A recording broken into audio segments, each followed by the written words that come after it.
Pozdravljeni vsi prisotni, začenjamo z današnjim dogodkom. Najprej hvala vsem za zelo dober odziv in pripravljenost na aktivno sodelovanje na srečanju z naslovom Brez upa mladih na Koroškem, kako ustvariti privlačne pogoje za delo in življenje mladih na Koroškem. Moje ime je Jure Lesjak, sem predstavnik Koroškega regionalnega stičišča za nevladne organizacije Korociv in bom danes moderator tega pogovora. Dogodek organizira Alp Peca, podjetje za razvoj in trženje produktov Mežiške doline, v sodelovanju s predstavništvom Evropske komisije v Sloveniji. Današnji pogovor poteka v okviru konference o prihodnosti Evrope, ki je skupna pobuda Evropskega parlamenta, Evropskega sveta in Evropske komisije. Namen te konference je prisluhniti Evropejcem in Evropejkam ter jim dati besedo o prihodnosti Evrope in sicer v okviru vrste razprav in pogovorov. Preden začnemo s samo vsebino, podam najprej nekaj tehničnih informacij in napotkov glede izvedbe današnjega srečanja. Dogodek se snema in predvaja v živo na portalu Koroške novice in hkrati tudi na nekaterih Facebook straneh. Vse sodelujoče, ki ste danes z nami, prosim, da se poimenujejo z imenom in priimkom, tako da bo lahko administrator v drugem delu, tako da vas bo lahko razporedil po sobah. Glede samih sob, delavnice se ne bodo snemale, ne bodo v živo, se bodo pa snemale. Tukaj za pomoč prosim vse administratorje oziroma moderatorje, da v začetku vključite v snemanje vsake posamezni sobi. Opozorim tudi na kasneje v drugem delu. Prosim tudi vse sodelujoče, da na koncu izpolnite kratko anketo. Udeleženci lahko vse skozi aktivno sodelujete v samem pogovoru in sicer na način, da vse svoje vprašanja, ideje, zamisli, komentarje zapišete v chat. Hkrati bomo potem te vaše predloge tudi pregledovali in po koncu prvega dela, ko nastopijo vsi naši gostje, tudi jih v bistvu naslovili oziroma jaz jih bom prebral in bomo šli v dodatni krog vprašanj. Dovolite, da predstavim današnje goste. Z nami so gospa Jerneja Jukirše, vodja predstavništva Evropske komisije v Sloveniji, gospa Marjana Cigala, županja občine Dravograd in predsednica sveta Koroške regije, gospa Karmen Sonjak, direktorica regionalne razvojne agencije za Koroško, gospa Katja Pokržnik, direktorica Koroške gospodarske zbornice, gospa Jasmina Uršič, vodja koroških uradov za delo, gospa Anja Mager, predsednica Zveze slovenske podeželske mladine, gospa Urška Čerče, podpredsednica društva Ravm-AU, gospod Tomaž Rožen, župan občine Ravne na Koroškem, kot gost bom pa na koncu sodeloval tudi sam. Današnje srečanje bo potekalo v 3 delih. V prvem delu, za katerega predvidena največ ura in pol, bomo dali besedo gostom. V drugem delu, ki bo trajal pol ure, bo potekalo delo po sobah, se pravi delavnice, kjer boste s pomočjo moderatorjev sodelovali tudi vsi ostali udeleženci današnjega dogodka. V tretjem delu sledi predstavitev zaključkov dela po sobah oziroma delavnicah. V samem uvodu podamo osnovno izhodišče za današnji pogovor. Evropska komisija je leto 2022 razglasila za Evropsko leto mladih z namenom, da bi z njihovim sodelovanjem in vizijo zgradila boljšo prihodnost, ki bo bolj zelena, vključujoča in digitalna. Zato smo se odločili, da na Koroškem v to leto mladih zakorakamo z dogodkom, na katerem bomo povezali mlade in predstavnike posameznih ključnih področij v regiji, da skupaj identificiramo aktualne izzive na področjih, debatiramo različne vidike in predlagamo tudi možne rešitve. Problem, s katerim se že dlje časa ukvarja naša regija, je, da se mladi iz regije izseljujejo, ker se soočajo s pomanjkanjem ustreznih delovnih mest, negotovimi zaposlitvami, stanovanjskim problemom, slabšo kakovost življenja in dostopnost storitev, kot so na voljo v večjih urbanih središčih ali v sosednji čezmejni regiji. Za ohranjanje vitalnosti regije so nujni pogovori med prizadetimi in različnimi deležniki, ki lahko prispevajo k ustvarjanju bolj privlačnih pogojev za delo in življenje mladih na Koroškem ter k zmanjšanju bega možganov. Danes se bomo pogovarjali o naštetih in tudi drugih izpostavljenih problemih, priložnostih in rešitvah na področju mladih in zaposlitvenih možnosti, razvoju podeželja, udejstvovanju na področju kulture in umetnosti, podjetništva, prostovoljstva, nevladnih organizacij, informiranja, socialne vključenosti in aktivnega državljanstva, mladinske politike ter športa in rekreacije mladih. S tem začenjamo s prvim delom. Z nami je vodja predstavništva Evropske komisije v Sloveniji, gospa Jerneja Juk-Jerše. Vabim vas, da nam za začetek poveste kaj več o sami konferenci o prihodnosti Evrope in digitalni platformi, ki je njen živi del. Seveda pa bi rad tudi nekaj besed o tem, zakaj je Evropski parlament leto 2022 proglasil za Evropsko leto mladih in kaj to pomeni oziroma kaj se lahko mladi konkretno od tega obetajo. Prosim, gospa Juk. Hvala lepa. Najprej bi se rada zahvalila organizatorjem, vsem udeležencem, da ste tu z nami in hkrati z roko v roki z Evropsko komisijo v bistvu skušamo narediti nekaj za vse mlade. Res je, ta dogodek je organiziran v sklopu konference o prihodnosti Evrope. To se sliši kar nekaj takega bolj oddaljenega, ampak to je edinstven demokratični poizkus, da v bistvu vprašamo vas vse, kakšno Evropo si želite in kako to naredimo, tako da v bistvu imamo platformo na internetu že od pomladi lanskega leta in tja lahko dajete svoje ideje, svoje zamisli, svoje dogodke. K sodelovanju vabimo tukaj prav vse, ne glede na izobrazbo, starost, spol, kje živite, kaj počnete. Še posebej pa želimo slišati od mladih, kajti konferenca si je zadala za cilj, da kar tretjino predlogov naj prispevajo mladi. Trenutno imamo na večjezični digitalni platformi future.europa.eu več kot 13.000 idej in prijavljenih več kot 42.000 aktivnih udeležencev. Ampak želimo slišati v bistvu tudi vas. Tudi te ideje, ki boste danes, o kateri se boste pogovarjali, bodo tudi našle pot do odločevalcev v Bruslju. Kajti vse ideje, ki se znajdejo na platformi, bodo nato šle k sodržavljanom Evrope, ki bodo o njih še malo bolj razpravljali in vse te predloge dali institucijam, evropskim institucijam v Bruselj. Je pa sam event, se pravi dogodek danes, je povezan z mladimi. Res je, Evropsko leto mladih bo leto 2022. In zakaj? Covid pandemija je mlade še posebej prizadela. Mladi so namreč v času pandemije izkazali zelo veliko solidarnost, zato se jim želimo zahvaliti in počastiti njihovo odrekanje, odločnost in pogum. Mlade moramo zdaj v Evropi podpreti in preprečiti, da bi se pandemija dolgoročno in negativno odrazila v njihovih življenjih. Evropa namreč za boljšo prihodnost nujno potrebuje vizijo in sodelovanje vseh mladih. Kakšni so cilji Evropskega leta mladih? Prvič, krepimo prizadevanja Evropske unije, držav članic, regionalnih in lokalnih oblasti, skupaj s predstavniki civilne družbe, da bi mlade spodbudili, jih podprli in z njimi sodelovali. Podatki različnih raziskav, ena od njih je tudi Eurobarometer, kažejo, da mladi EU dojemajo pozitivno in da vidijo v njej življenjski prostor za izobraževanje, delo in svoj razvoj, imajo pa tudi ideje za izboljšave. Veliko pozornosti bo zato usmerjeno v informiranje mladih.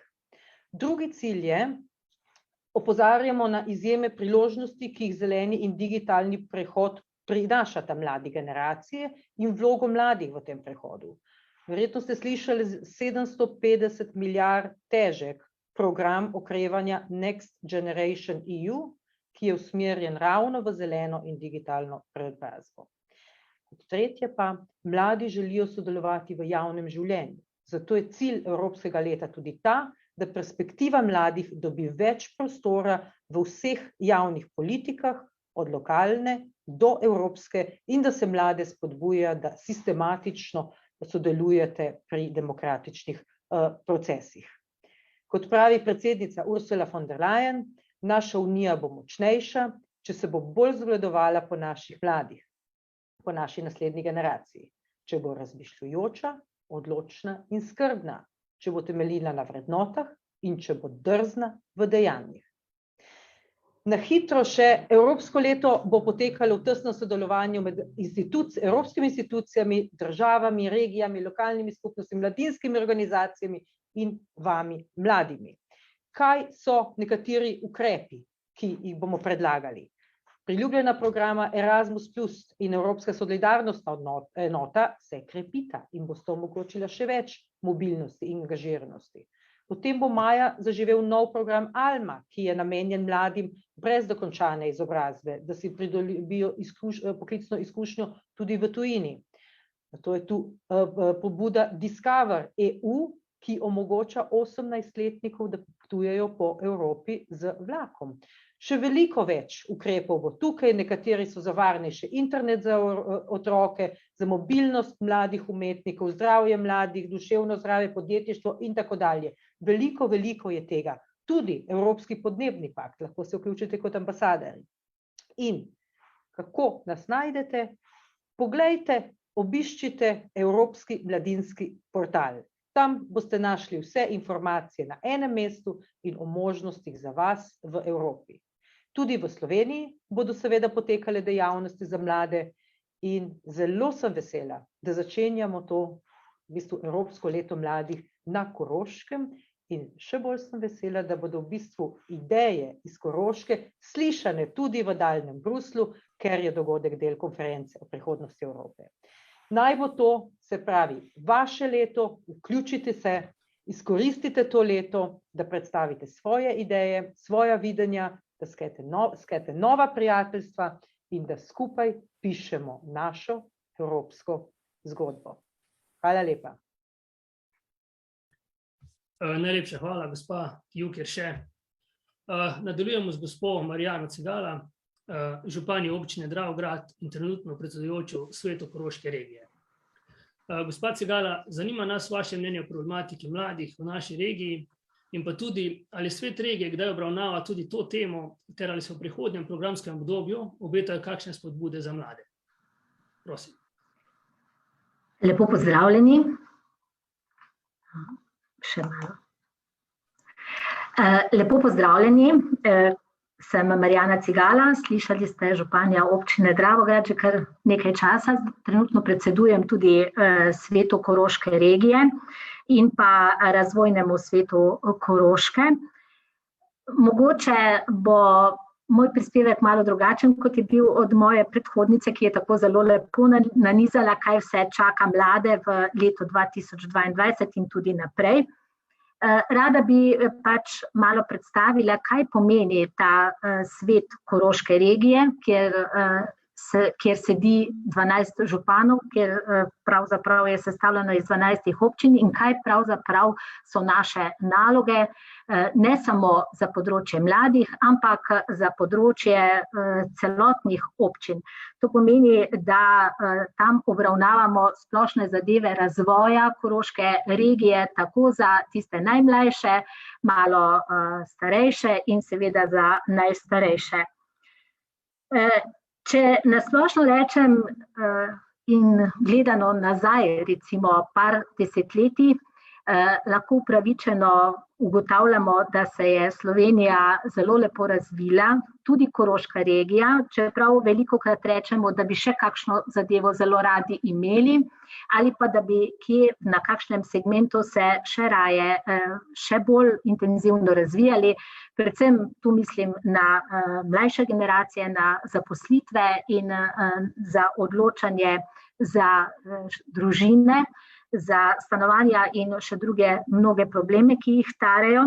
Vendar pa na splošno gledano smo včasih malce preveč nezadovoljni, imamo veliko za pokazati, vendar razumem, da želimo še več in še boljše. To je na splošno za vse enako. Kaj pravzaprav obravnavamo, kaj si pravzaprav želimo na tem svetu Koroške regije, oziroma bolj mogoče bi spregovorila o tem, kaj nas muči v zvezi s našim razvojem Koroške regije. Tako kot verjetno večino občin v Sloveniji, tudi Koroško, pravzaprav najbolj muči ta del, da pogrešamo pokrajine. Mi namreč imamo sistem države in občin vmes, to se pravi pokrajinskega dela pa nimamo, to, kar lahko opažamo pri naših sosednjih državah. In si izredno želimo tega, zaradi tega, ker bi imeli bolj enakomeren razvoj naše države. In če tako preprosto povem, bi od tega političnega telesa ali pa od tega odločujočega telesa, imenovanega pokrajina, lahko dobili tudi nekaj več delovnih mest, na katere bi se zaposlovali, sem prepričana, da v večini mladi in precej visoko strokovno izobraženi. Na tem našem svetu se velikokrat pogovarjamo tudi o tem, da pogrešamo dobro cestno in železniško infrastrukturo. Hvala Bogu, v zadnjem letu in pol se na tem področju nekaj spreminja.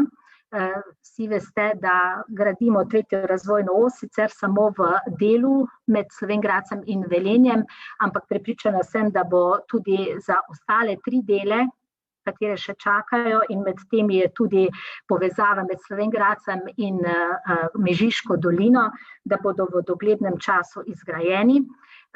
Kar se pa tiče same železnice, seveda niso tako spodbudne novice, vemo pa in se zavedamo, da bi bilo dobro imeti dobro železniško povezavo, zlasti zato, da bi si uredili življenje v tem smislu, da bi se tovorni promet stavil na samo železnico in bi razbremenil ceste, kar pomeni, da bi nam bilo na tem področju varneje in tudi boljše. Pogovarjamo se velikokrat tudi o mladih, tudi o malo manj mladih, o zaposlovanju. Ugotavljamo, da imamo probleme glede določenih strokovno usposobljenih ljudi, da je naše izobraževanje v nekem določenem času šlo v neko smer, ki danes daje kadre, ki nažalost niso zaposljivi, da potrebujemo predvsem ljudi na področju tehničnih znanosti, na področju medicine, pa jih ne dobimo. Imamo pa recimo veliko izobraženih ljudi z področja družboslovnega področja, ki pa imajo izobrazbo, veliko so vložili v to izobrazbo, pa nažalost nimajo zaposlitev. In ko daš en tak razpis in gledaš ko pridejo na razgovor, kako so žalostni, ker ne dobijo službe, je to zelo težko gledati in nemo opazovati brez kakega pametnega odgovora. Opažamo tudi, da smo izgubili precej osnovnih poklicev. Danes nimamo kuharjev, nimamo frizerjev, nimamo natakarjev. Je pa tudi res, da se nam pa podjetniki velikokrat oglašajo in pravijo, da imajo veliko dela, pa enostavno ne dobijo delavcev, da delavci za takšne plače ali takšna plačila, kot so pač takega dela, ne želijo opravljati. Poleg tega smo na samem svetu regije že zdavnaj nazaj ugotavljali, da bo treba nekaj storiti na tem področju, zato smo tudi ustanovili tako imenovano štipendijsko shemo, jo tudi redno plačujemo v to štipendijsko shemo in tudi štipendiramo. Izven tega pa nekatere občine tudi štipendiramo za nekatere druge deficitarne poklice. Na primer, pri nas smo imeli izrazit problem, da je primanjkovalo zdravnikov, bi nam zaprli zdravstveni dom, če zdravnike ne bi uspeli dobiti. Zato smo se enostavno odločili in smo sami štipendirali mlade. Danes moram reči, da imamo 4 mlade zdravnike, enega še štipendiramo in upam, da se ne bodo premislili in odšli kam drugam, ker s tem smo seveda rešili svoj problem. Na žalost seveda je veliko mladih, ki gre študirati, pač danes je to možnost študija marsikje po celi Sloveniji, pa po Evropi, pa še kje druge, in se ne vračajo domov, pa ne zato, ker Koroška ne bi bila lepa, ker Koroška ne bi bila zanimiva, privlačna, ampak verjetno najdejo tam neke druge motivacije, da tam ostajajo. Mi se tudi pogovarjamo o tem, na kak način pa bi jih vseeno pritegnili nazaj v našo lepo Koroško, ki se je precej razvila, vendar pa brez mladih, nažalost, dolgoročno ne bo dobrega izplena. Probleme rešujemo, vendar seveda vsega hkrati ne gre, se izredno trudimo, tudi s svojim zgledom, da bi pač čim bolj pozitivno gledali na razvoj, na prihodnost te Koroške, tudi smo dovolj, rekla, domoljubni, dovolj imamo radi Koroško, da si jo na vsak način želimo ohraniti. Ne samo, da je naloga občin več ali manj ta, da gradi to, bom rekla, cestno infrastrukturo, drugo komunalno infrastrukturo, razne objekte, ki so potrebni za delovanje zavodov. Tudi skrbimo precej za področje športa, kulture, turizma. Sploh v zadnjem času, kar imamo možnosti pridobivati dosti evropskih sredstev, se na tem področju delajo veliki premiki. Nažalost, moram reči, da vmes smo imeli tudi obdobja, ker pač ni bilo državnih razpisov, oziroma tudi ne EU razpisov, smo na tem področju malo dremali. Ampak v zadnjem letu dni pa je to res v takem razcvetu in ravno pri tem vidim, da bi mladi lahko dobivali dovolj kvalitetne zaposlitve, sicer nažalost za določen čas, to se pravi projektno, bi se zaposlovali ravno iz tega, kar sem navedla, iz teh možnosti, in prepričana sem, da bi to šlo zelo dobro, ker vidim, da mladi s svojo energijo in voljo in pa starejši s svojo modrostjo in izkušnjami znamo zelo dobro sodelovati. In večkrat smo vse pri nas to že poskusili in moram reči, da smo bili zadovoljni. Imamo, recimo, če se vrnem na naš Dravograd, imamo zavod, ki ima prav področje posebej za mlade in tam mladi so izredno aktivni, imajo svoja društva, zaposlujejo celo projektno in sem zelo ponosna. Znajo izkoristiti možnosti, mi pa se tudi izredno trudimo, da jim pri tem pomagamo. Na splošno pa na Koroškem ne vidim tako črno glede tega. Jaz mislim, da se da razvoj zelo dobro peljati naprej. Potrebno je sodelovanje in pa seveda ta volja, da je treba iti naprej, ne se ozirati toliko nazaj in poračunavati neke stare zgodbe, za katere vsakodnevno slišimo. In zdaj, ko se v tem času na veliko gradijo moderna stanovanja, v vseh občinah skoraj da vidimo, da je velik razcvet na tem področju, ko se gradi tretja razvojna os, ki bo povezovala Koroško s centrom in bodo mladi, predvsem mladi, lažje hodili v službo s Koroške, recimo v sam center Slovenije, in pa nasplošno z tem tudi projektnim zaposlovanjem, se mi zdi, da moramo še bolj delati v tej smeri, da čim več mladih zadržimo doma, da jim nudimo vso podporo tudi pri varstvu njihovih otrok, tudi pri šolanju, pri vseh drugih dejavnostih, se pravi v prostem času, da bodo zadovoljni in da bodo videli nekaj lepega tu na Koroškem in da bodo tu tudi ostajali. Mislim, da zaenkrat toliko, če bo pa kakšno vprašanje, bom pa rade volje tudi odgovorila. Super, najlepša hvala, gospa Cigala. Nadaljujemo z gospo Karmen Sonjak, direktorico Regionalne razvojne agencije za Koroško. Ste v postopku priprave regionalnega razvojnega programa za programsko obdobje 2021-2027, v katerega smo že vstopili. Kakšni so razvojni cilji naše regije in kakšna je vključenost mladih v naših razvojnih načrtih? Kakšna je vloga mladih pri načrtovanju in pripravi razvojnega programa regije in kje v tem programu se vidi, da na Koroškem skrbimo tudi za prihodnost mladih? Prosim. Ja, hvala in lep pozdrav tudi iz moje strani. Ja, res je, razvojna regija, ki jo pravim tudi Koroška regija, je z vsemi deležniki smo pripravili izhodišča za nov regionalni razvojni program za obdobje 2021 do 2027. Je pa sam postopek bil še kar dolgotrajen, ker dejansko osnutke ne pišemo sami, ampak dejansko pišemo za vami. In na osnovi izhodišč, samo izhodišče je vedno pregled stanja, ki je trenutno v regiji, in potem oblikovanje skupnih temeljev in razvojnih prioritet skupaj z vsemi deležniki v regiji, med njimi tudi z mladimi.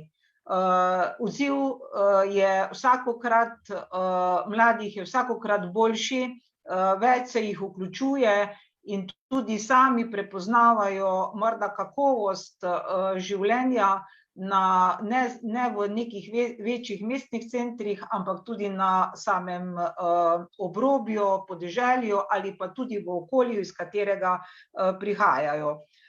To lahko zasledimo tudi že s tem, da ko smo pregledali osnovne podatke, ugotavljamo, da se povečuje število otrok že v vrtcih, potem povečalo se je tudi že udeleženci v osnovnošolskem izobraževanju, ravno tako je ostalo enako število dijakov, ki se dejansko bistveno ne zmanjšuje, in tudi z pridobivanjem novih programov v zadnjem obdobju se vidi tudi možnost širšega izobraževanja. Tu moramo seveda dopolniti, da mladi v prvi vrsti iščejo izobrazbo, po drugi vrsti pa jim moramo potem ustvariti, nekje strmijo tudi za tem, da imajo pogoje, da se po študiju ali pa po šolanju zaposlijo v regiji pri svojih delodajalcih in pa tudi, da živijo v tem okolju. Pri tem večkrat navajajo problematiko, stanovanjsko problematiko, v kateri so določene občine že stopile z reševanjem in gradnjo neprofitnih stanovanj, krepi se tudi gradnja stanovanj, vendar pa za določen nakup stanovanj so seveda še bistveno predraga, da bi lahko mlada družina z nekimi plačami, ki jih trenutno imajo mladi, ko se zaposlijo, lahko si nakupili ta stanovanja. Seveda pa je na drugi strani vzpostavljamo tudi določene instrumente, kot jih je že županja prej omenila, to je štipendijska shema, ki je delno sofinancirana iz strani Evropskega socialnega sklada in ki omogoča delodajalcem, da dolgoročno planirajo kader in si tako ustvarjajo tudi kader, ki ga spremljajo skozi ves študij in z njim tudi potem študenti tudi delajo in nadgrajujejo znanje. Sama prioriteta naša, pa tudi vseh, ki so se v to vključevali, je predvsem dvigniti kvaliteto življenja in postaviti tako okolje, da bo dejansko vsak rad se vračal in rad živel dejansko v tem okolju. To pa je seveda povezano z gospodarskim razvojem, kajti gospodarstvo je pomemben dejavnik napredka same regije, ki seveda omogoča potem hkrati tudi bivanje v tem, potem privlačno bivalno okolje in pa s tem postaja tudi regija kot taka bolj privlačna in pa tudi konkurenčna.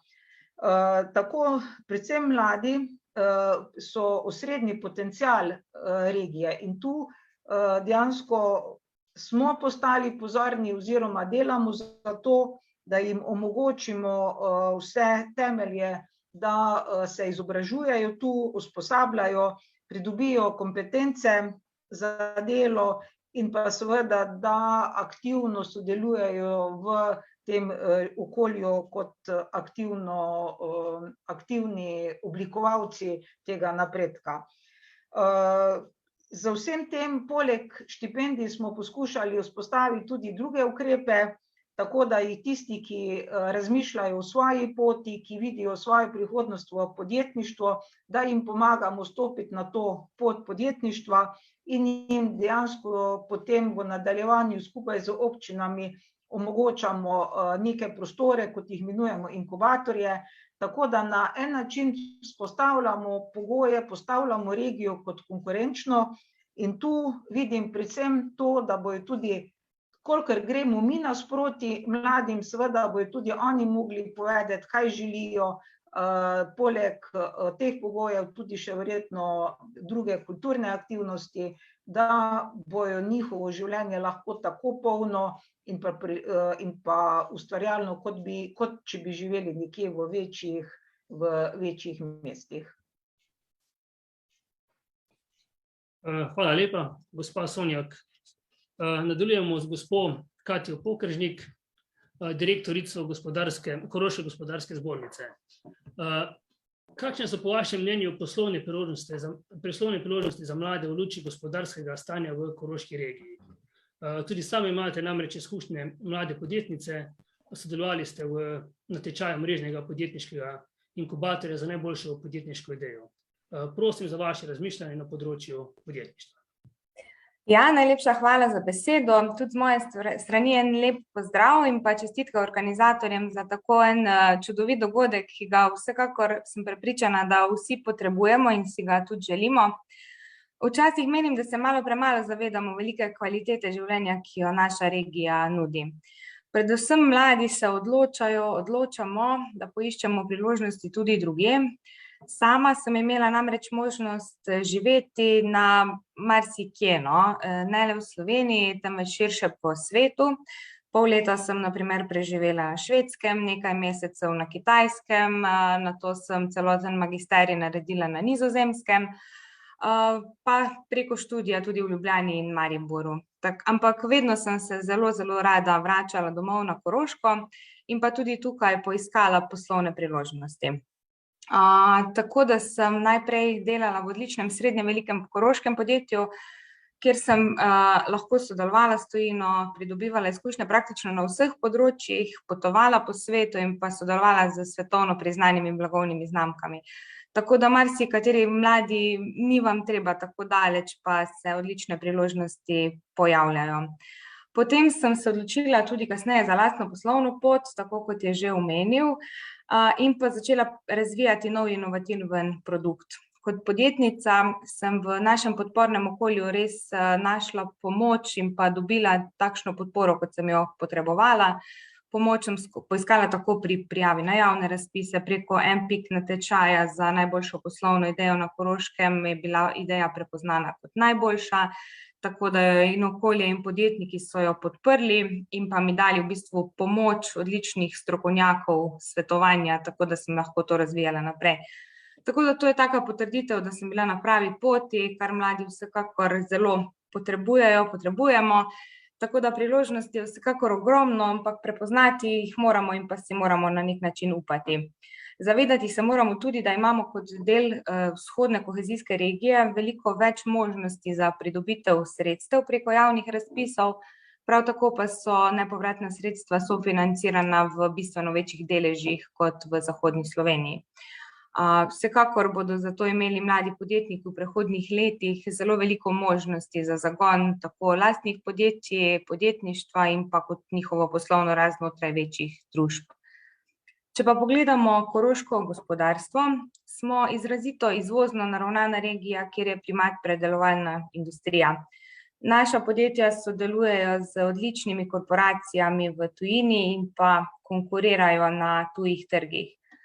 To je res odličen izziv lahko za mlade, ki si želijo nekih delovnih mest, kjer imajo možnost napredovanja kjer lahko sodelujejo z drugimi narodi, kulturami in pa se tako vsak dan soočajo z izzivi, ki ne pomenijo le neke profesionalne rasti, temveč tudi zelo močno osebno rast. Na Koroškem imamo ogromno podjetij z zelo močno tradicijo. Ta podjetja imajo kader, ki je pri njih že vrsto let. To predstavlja neko stabilnost, varnost, kar je tudi zelo pomembna vrednota in pa dejavnik, ko se mladi odločajo za zaposlitev. Delovnih mest vemo, da trenutno na Koroškem ne primanjkuje.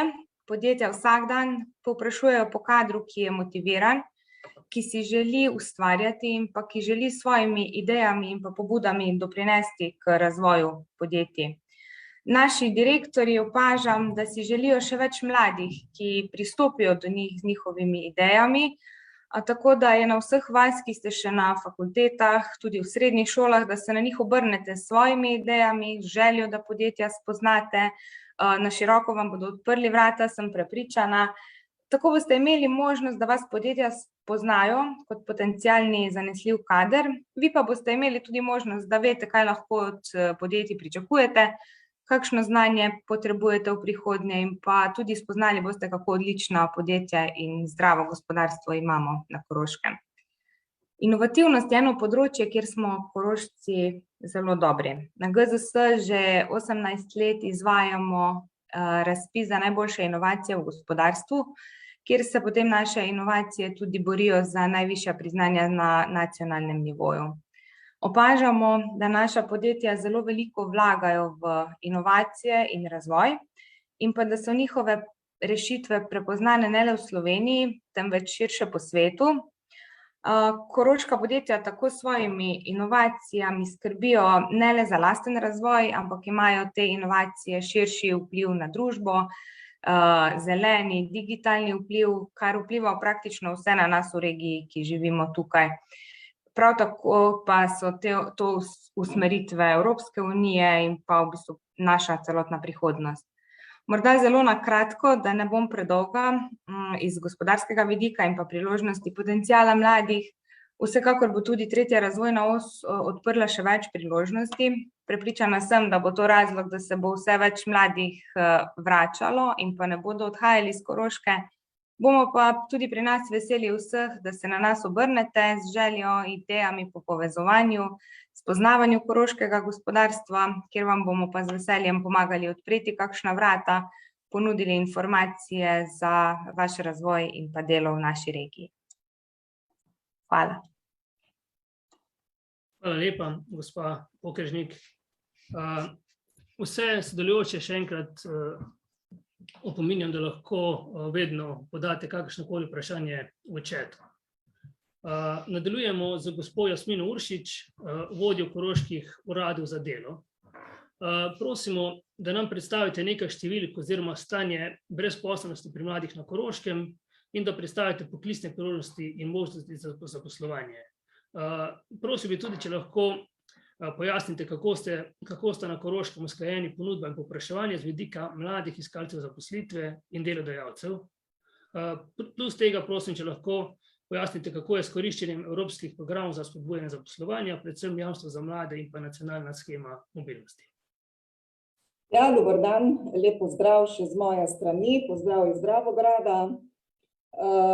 Moj prispevek bo kljub temu, da mogoče govorimo o neprijazni temi brezposelnosti, pozitivno naravnan. V bistvu že celo leto 2021, mogoče že od 2018 naprej, govorimo o stabilni gospodarski situaciji, tako na nacionalni v okolju v Sloveniji in tudi tukaj pri nas na Koroškem.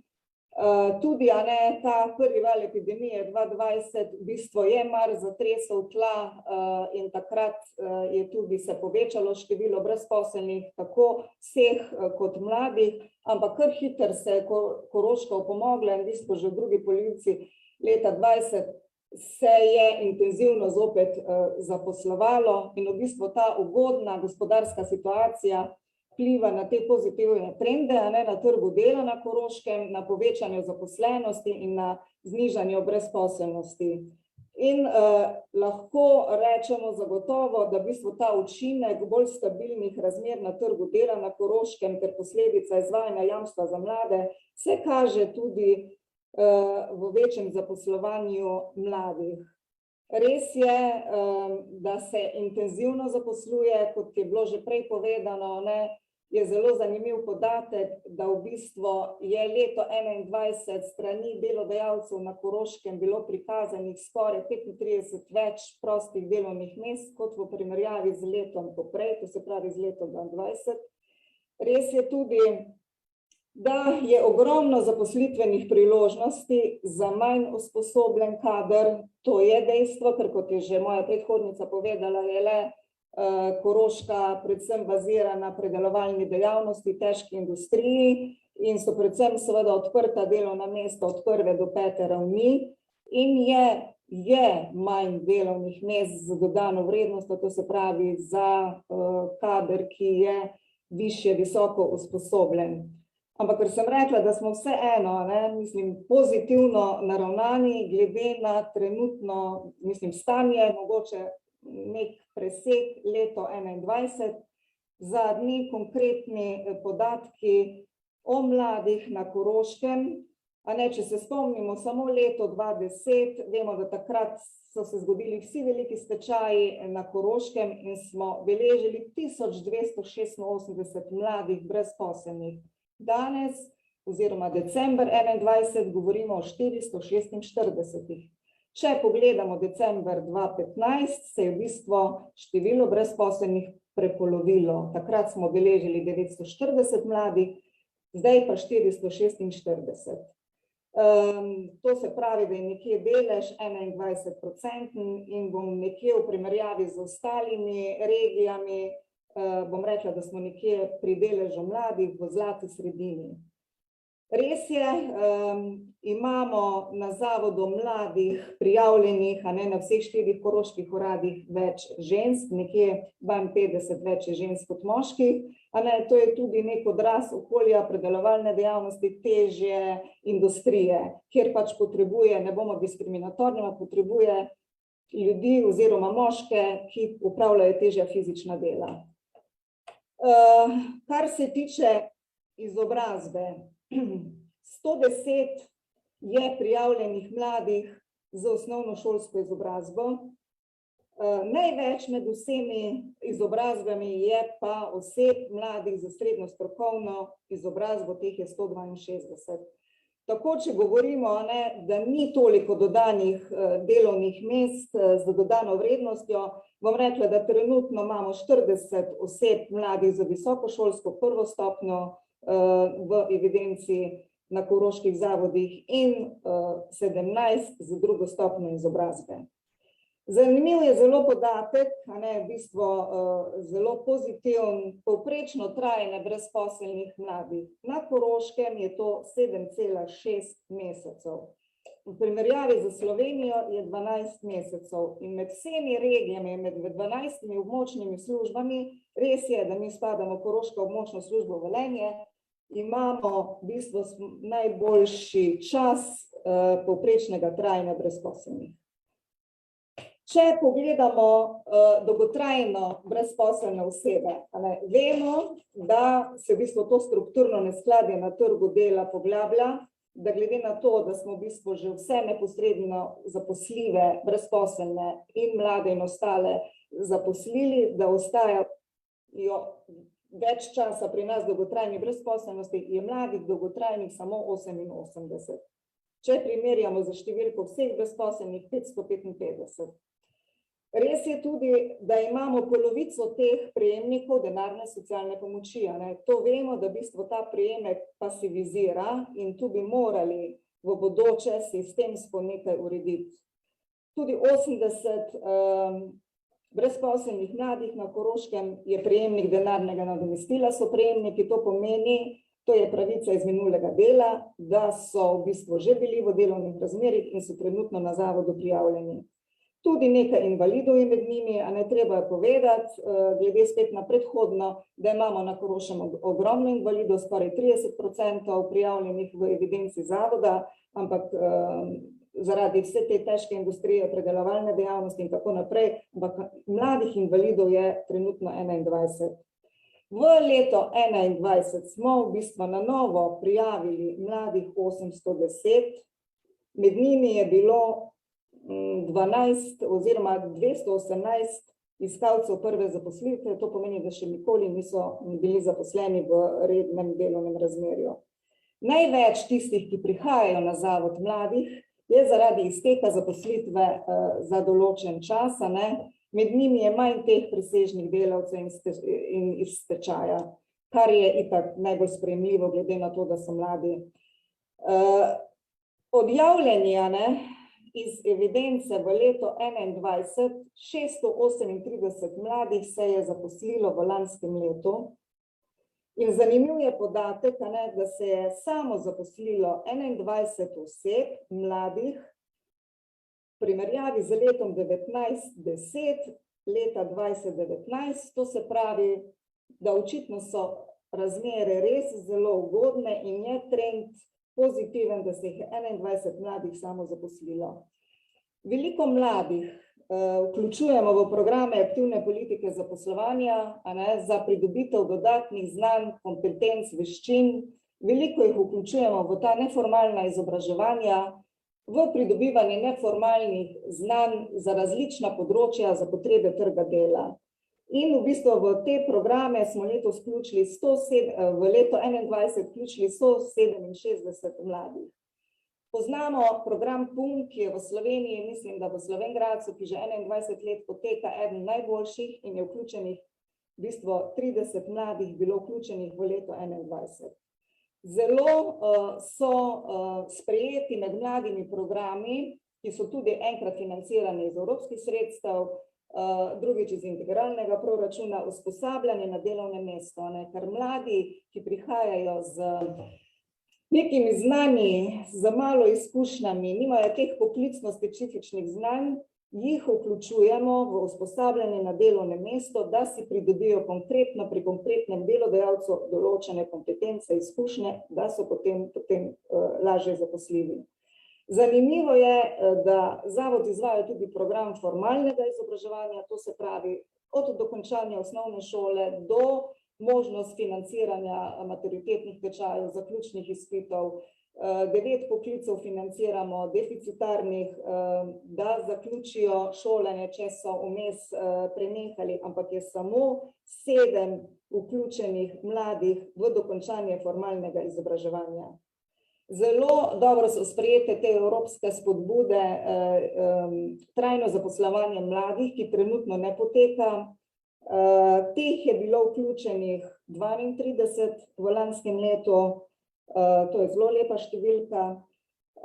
In seveda javna dela, ki so sicer namenjena dolgotrajno brezposelnim in tisti, ki so že dalj časa tu ranljivi skupina, tudi 11 mladih je bilo vključenih v javna dela. Mogoče marca 2021 smo na zavodu naredili analizo mladi in trg dela, pa bi samo omenila še neke ključne značilnosti, ki so predvsem v bistvu za vse mlade v Sloveniji in tudi na Koroškem nekako značilne, prepoznane na trgu dela. Trajanje, kot sem že rekla, brezposelnih mladih je bistveno krajše z drugimi starostnimi skupinami mladih.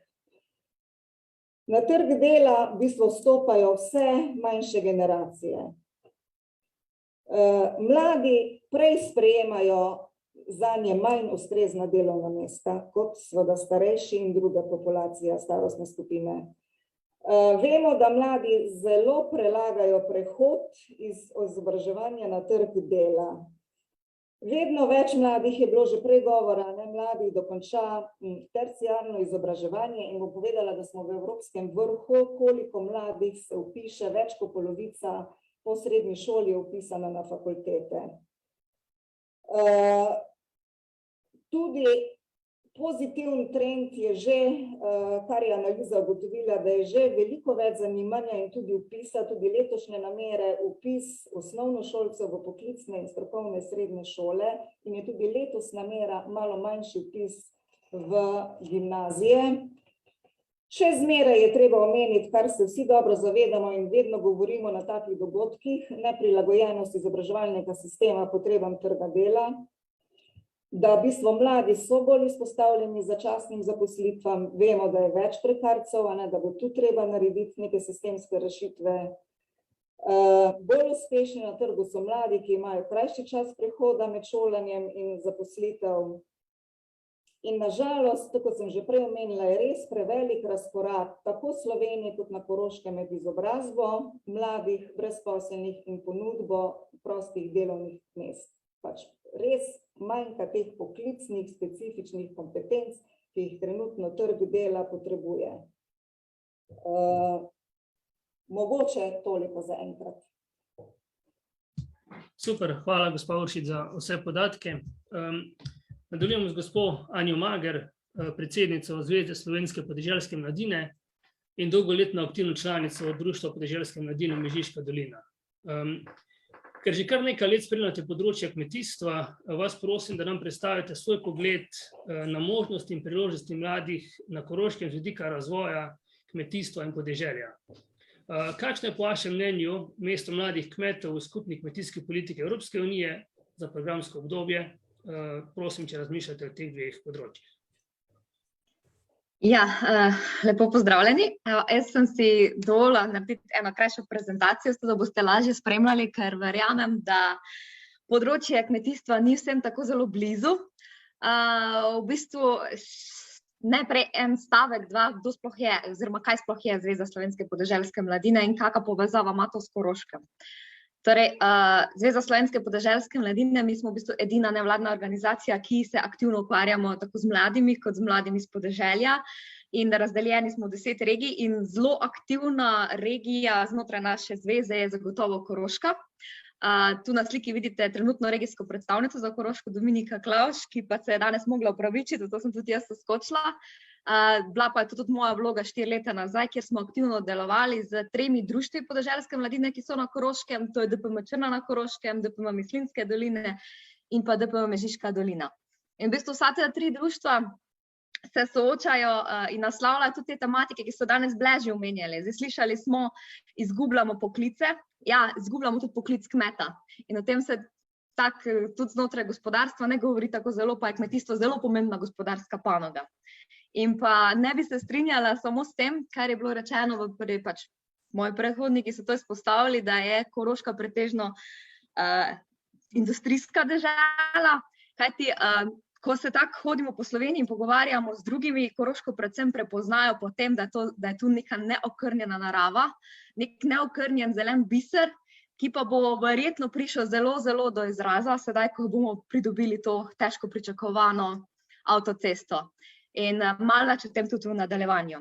Zdaj, preden grem točno na Koroško, mogoče še par informacij. Poklic kmeta oziroma mladih, ki bi se želeli aktivno ukvarjati s kmetijstvom, je vedno manj. Tu imate zdaj nekaj številk iz zadnjega programskega obdobja, torej od 2014 do 2020, kjer je v bistvu kar alarmantna številka, da imamo samo 1413 mladih prevzemnikov kmetij. Če to primerjamo, da je nekje tam med 56.000 tistih kmetij, ki oddajajo zbirno vlogo. Če k temu prištejemo potem se številke iz prvega programskega obdobja, torej od takrat, ko smo vstopili v Evropsko unijo in pa do 2014, k temu lahko potem prištejemo še 2651 mladih prevzemnikov, torej smo nekje danes na skupni številki 4060 mladih prevzemnikov. In od tega na Koroškem je samo 15% takšnih, torej, ki so že prevzeli kmetije in kmetujejo. In to je manj kot 5%. In to je zelo zastrašujoč podatek, če želimo mi to naravo, ki jo imamo na Koroškem ohranjati in predvsem tudi pridobivati kakovostno hrano. Je pa zelo pomembno, da spodbujamo mlade, da se aktivno ukvarjajo s kmetijstvom, ker kot vidite tu 40% naložb to so bile investicije izvedene strani mladih. Mogoče samo še en podatek, od teh 15% oziroma od teh 1413 mladih prevzemnikov kmetij je samo 20% mladih prevzemnic. Torej, zelo malo in vedno manj. Zdaj, zakaj je temu tako? Ker je kmetijstvo zagotovo nek sektor, ki ima ogromno enih izzivov. Torej, tako dostop do znanja, dostop do kmetijskih zemljišč, ki so nekako nuja, da si ti lahko uspešen v tem poklicu, je zelo omejujoč, in tudi dostop do kapitala. Gre se tu predvsem za neke investicije, ki so nekoliko večje in je težje priti do njih. In seveda niso pa samo izzivi, ki jih imamo, so tudi določene priložnosti. To mislim, da je bila tudi tema, o kateri ste predvsem želeli, da danes govorim. Priložnosti so zagotovo, ko mi pridobimo mlade, da želijo ostati na kmetiji in se želijo ukvarjati s kmetijstvom, potem, in ko dobiš tisto prepotrebno znanje, potem tudi vidiš, kaj se da v bistvu narediti v kmetijstvu. Tu govorim predvsem o dopolnilnih dejavnosti, torej o predelavi hrane. Kajti zdaj je dejansko tako, da za samo pridelavo, torej z pridelavo jabolk, težko mogoče zagotoviš neko delovno mesto, če pa jo predelaš v razne sokove in krhlje, pa mogoče s tem že lahko zaslužiš za neko dostojno delovno mesto na kmetiji. Prej sem omenila, da je Koroška nek neokrnjen zelen biser, da nudi ogromno priložnosti za turizem in s tem sedaj, ko bomo pridobili še avtocesto, jaz verjamem, da bodo turisti kar množično prihajali na Koroško in si bodo želeli ogledati poleg naše industrije zagotovo še kaj v naravi. Teda tu je ogromno nekih priložnosti za kmetije. Vendar pa vse odvisno od podpornega okolja.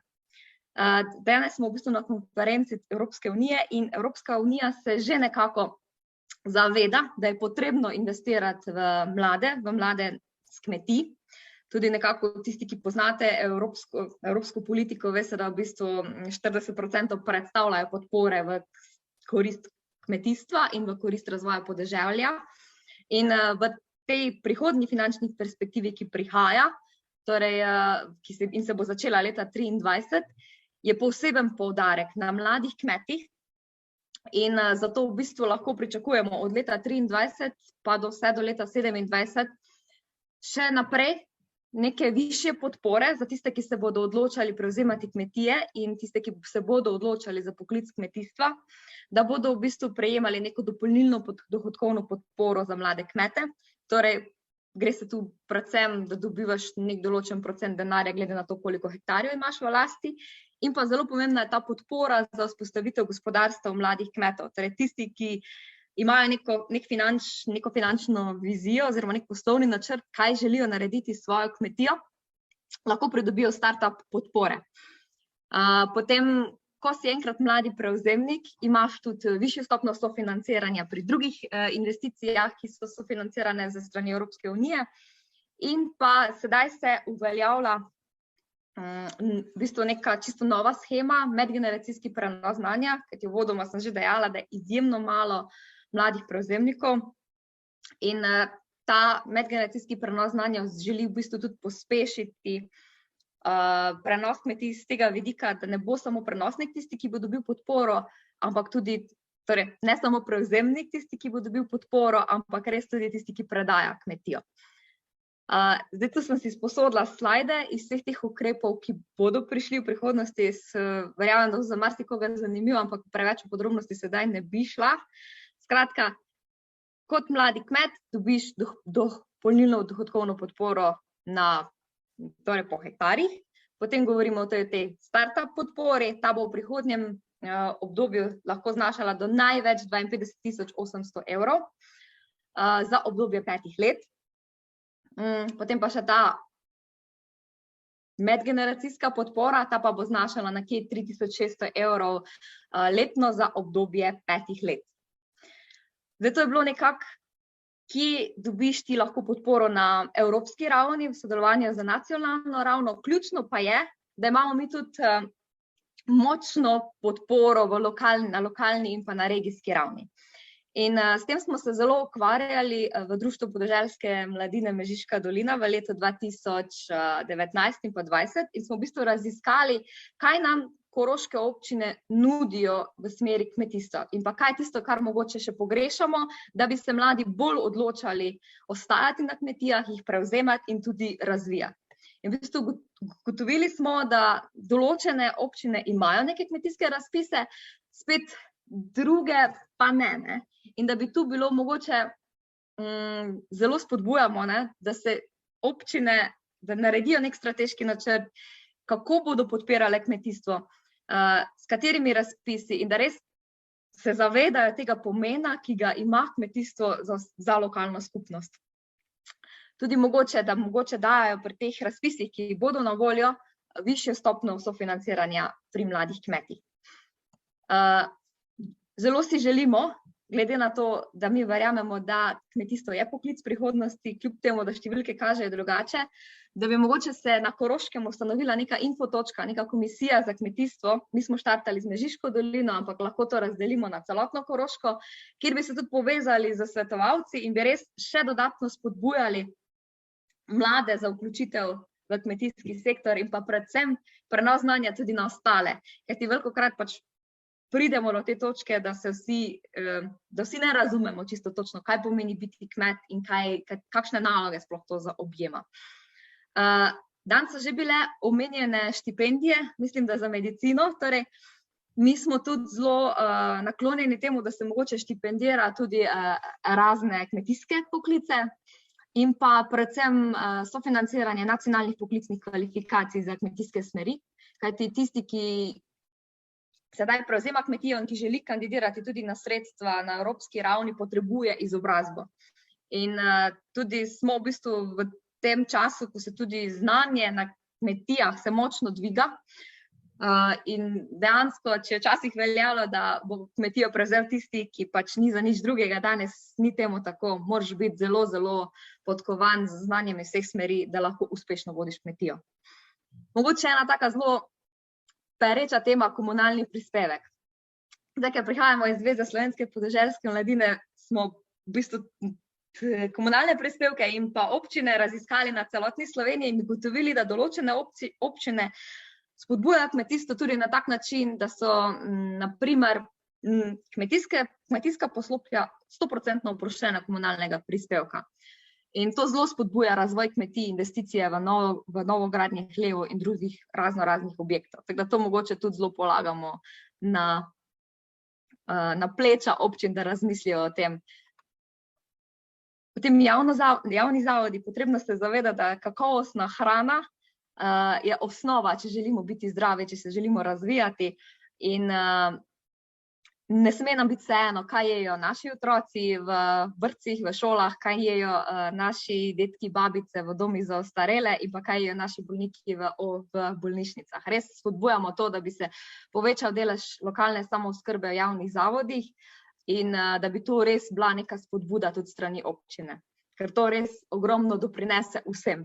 Na eni strani podpiramo kmete, ker bodo s tem se razvijali in imeli neko ekonomsko stabilnost, na drugi strani pa skrbimo posredno za zdravje vseh ostalih. Skupna blagovna znamka dobrote izpod pece. To je nekoč že bilo tudi ravno v sklopu Alp Pece in tudi tu bi bilo mogoče razmisliti, da bi kaj takega ponovno spostavili nazaj in da res postavimo Koroško spet na zemljevid Slovenije kot povezano celoto na strani kmetijstva, ker imamo res ogromno za ponuditi, pa smo še vedno mnenja, da se premalo tega zavedamo.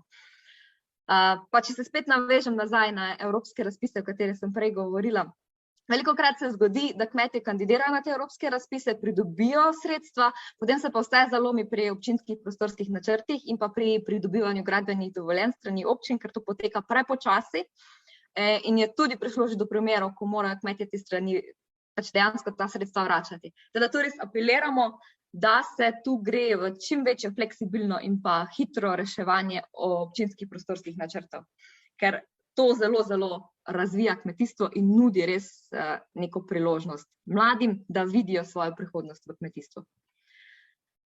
Zdaj, toliko na kratko, kar se tiče lokalnega okolja, veliko sem že omenila o tem razumevanju kmetijstva, pa bom za konec zaključila tudi s to mislijo, da dejansko, če želimo če želimo, da bodo mladi videli prihodnost v kmetijskem sektorju, lahko vsak nekaj doprinese k temu. S tem, da se pač začne poklic kmeta spoštovati in da včasih, ko razmislimo, kaj bomo danes pojedli, nam ni taka težava iti mogoče do sosednje kmetije pa ga podpreti z nakupom nekega lokalnega izdelka, pa zato mogoče odšteti kak evro več, ker je takrat, ko bomo uredili te cene in to spoštovanje do kmeta, ne bo taka težava najti mladih, ki se bodo odločali za prevzeme kmetij. in nekako s to mislijo, da če nam ne bo težko gledati in pa stremeti v to smer, verjamemo, da se da tudi na Koroškem razvijati koroško kmetijstvo še naprej. Če pa bo kakršnokoli vprašanje, danes sem na voljo jaz, vedno pa vam je na voljo Dominika, predstavnica za Koroško regijo, in s to nasmejano ekipo mladih koroških kmetov se zaključujem svoj nagovor in predstavitev. Hvala lepa. Super, gospa Mager, najlepša hvala. Nadaljujemo z gospo Katjo Ravnik, predsednico zadruge Zdravo in direktorico Gledališča Dela. Najprej iskreno opravičilo, ker sem se spustil pri navedbi gostov. Se oddolžim s tem, da vam zdaj javno čestitam za vse mednarodne nagrade, ki ste jih dobili v zadnjem obdobju. Tako da še enkrat iskreno opravičilo. Prosim pa, gospa Katja, če lahko skozi vaš pogled predstavite pogled na kulturno-umetniško udejstvovanje mladih in angažma Korošcev skozi umetnost. Prosim tudi, da predstavite vaše konkretne izkušnje na področju sodelovanja v evropskih projektih in tudi financiranja teh dejavnosti. Prosim. Super, najlepša hvala, pozdravljeni tudi v mojem imenu, najlepša hvala za čestitke. Zelo sem vesela, da lahko tudi sama podam neko razmišljanje o delu mladih. V bistvu po vsake ideji bi pa tudi navedla neko pobudo na kulturnem področju, v katerem delam. Najprej bi začela s tem, da je delo danes postalo drugače vrednoteno. Pojem službe oziroma dela je potrebno razumeti v novih okvirih. Mladi po študiju oziroma po poklicnih šolah v bistvu jih ne čaka služba, ampak iščemo različne oblike dela. Smo samozaposleni, odpiramo startupe, imamo projektna dela. Danes delo ne pomeni nujno službe od 7 do 3 oziroma od 8 do 4 in pa tudi delo ni nujno služba. Namreč lahko imaš delo, ampak zato nisi plačan. Če pogledam v bistvu najprej z osebnega vidika, kaj je mene pripeljalo nazaj na Ravne, po 10 letih življenja v Ljubljani in 2 letih na Portugalskem, sem v bistvu iskala neko novo priložnost. Imela sem poslovno idejo in sem iskala infrastrukturo, kjer jo lahko uresničim. Sem dobila 2 ponudbe, eno v Ljubljani, hkrati pa sem na Ravnah spoznala ekipo, s katero bi jo lahko uresničila. Potem je bilo čakanje, kje se bo prej nadaljevalo, in prvo se je ponudila priložnost na Ravnah. V bistvu sem zelo vesela, da se je moja pot obrnila nazaj na Koroško in sedaj lahko delam v kulturni sferi v Gledališču Dela in orjemo naprej po iskanju novih priložnosti. Kar se pa tiče našega načina dela, menim, da je prilagoditev celotnega sistema na te nove oblike dela bolj počasna, kot pa so spremembe v načinu oblikah dela. Zato tukaj menim, da mora mesto, lokalno okolje delovati pametno, da lahko ta potencial iz vsebinske in programske sfere izkoristi. Imam en predlog za podporo v lokalnem okolju. Namreč na Ravnah na Koroškem pogrešam osebo, ki bi delovala na občini in bi se ukvarjala s kulturo. To osebo smo pred leti imeli, zdaj nimamo več, tako da ena pobuda v lokalnem okolju, kako bi lahko šli naprej, da bomo ostali boljši. Moja druga misel je, da je kultura postala danes podjetništvo. V bistvu postaja vedno bolj podjetniška. Po eni strani je to dobro, v smislu iskanja priložnosti in povezovanja, ampak problem nastane, ko se kultura potisne na trg in v bistvu mora vsak umetnik postati tudi podjetnik, da uspešno kreira ta svoj prostor in lahko od svojega dela živi. Kar pa vedno ni nujno lahko in pa mi smo vedno dobili neko idejo, smo začeli takoj delati na njej in jo uresničevati. V bistvu finance so pa prišle kasneje in počasi smo ugotovili, da v bistvu tako ne gre naprej. Zato smo se začeli povezovati in menimo tudi, da nujno, da kultura ostane dostopna dobrina vsem in da se začnemo povezovati s projekti in tudi v bistvu z drugimi področji, da začnemo povezovati kulturo z ostalimi področji. Samo vidim pa rešitev, kako bi lahko to sistemsko rešili pa delovali na izboljšanju, v kateri smeri tudi sami delamo. Ena od teh rešitev je, da kulturo namenoma infiltriramo v šolski kurikulum. To pomeni, da v bistvu že od vrtca vključujemo direktno povezovanje umetnikov in tega šolskega sistema. V bistvu v gledališču dela za svojo gledališko šolo in delavnic mi vedno gremo tudi v šole, ki so pa tudi odprte za sodelovanje. Potem imamo tu še povezovanje kulturo s turizmom, športom, pa tudi z gospodarstvom. Na tem mestu tudi pozivam mogoče kar občino Ravne, v kateri delujemo, in pa tudi Zavod za kulturo, šport, turizem in mladinske dejavnosti, ki ima kulturo pod svojim okriljem, da se izkoristijo ta evropska sredstva z vsebinami, ki jih lahko ponujamo različni ustvarjalci, pa ne zgolj v kulturi, tako kot sem rekla, v bistvu v povezovanju različnih sfer. Da se navežem na našo prvo govornico, da v bistvu bojo naše ideje prišle do Bruslja in ne bodo ostale v lokalnem okolju. Da grem naprej, kar se tiče sodelovanja na Ravnah in tujini, je, kot sem rekla, nujno to povezovanje in pa tudi sodelovanje navzven. Torej, če bi mi kot gledališče dela delovali samo na Ravnah oziroma samo na Koroškem, v bistvu žal še ni tako razvito kulturno podporno okolje, da bi lahko preživeli. Zato smo se začeli povezovati tudi čez mejo. V letu 2016 nam je dal priložnost Milan Piko, ko nas je povabil na festival Dolgo noč plesa in tudi finančno podprl našo takratno produkcijo. Potem so s Tejo Koše dobili rezidenco na Dunaju preko avstrijske institucije Kulturkontakt. V bistvu gre samo za priložnost, ki so jo dobili s svojim delom. Lahko bi tam na Dunaju uživali en mesec in v bistvu se razvajali z sodobno umetnostjo, ampak v bistvu smo bili v pogonu cele dneve, dopoldan smo hodili na sestanke z institucijami in kolektivi, ki delujejo na Dunaju. Popoldan in pa čez vikend smo ga vadili za predstavo, ki smo jo pripravljali na Ravnah na Formavivi. To je bila ena izmed priložnosti, ko so nas iz občine Ravne povabili k sodelovanju in se je v bistvu ustvaril nek lep projekt. Iz te rezidence pa smo v bistvu šele po 3 letih, torej v letu 2021, uspeli razviti 2 različni sodelovanji. Povabljeni smo bili na festival v Teater muzej, ker smo s 3 gledališkimi produkcijami doživeli odličen sprejem. Drugo evropsko sodelovanje je pa v bistvu projekt Erasmus, projektu Demokracija in ljudkarstvo, ker pa sodelujemo z Srednjo šolo Ravne in smo skupaj ustvarili tudi inovacijo na področju ljudkarstva. Železno ljudko, v bistvu tudi nihče, kar smo ko še raziskovali, nihče še ni naredil železne ljudke, tako da je to res inovacija. Ker povezujemo tehnično znanje z umetnostjo, kar pa tudi v bistvu vidim kot eno priložnost, da mesto Ravne, ker lahko industrijsko dediščino poveže z kulturo.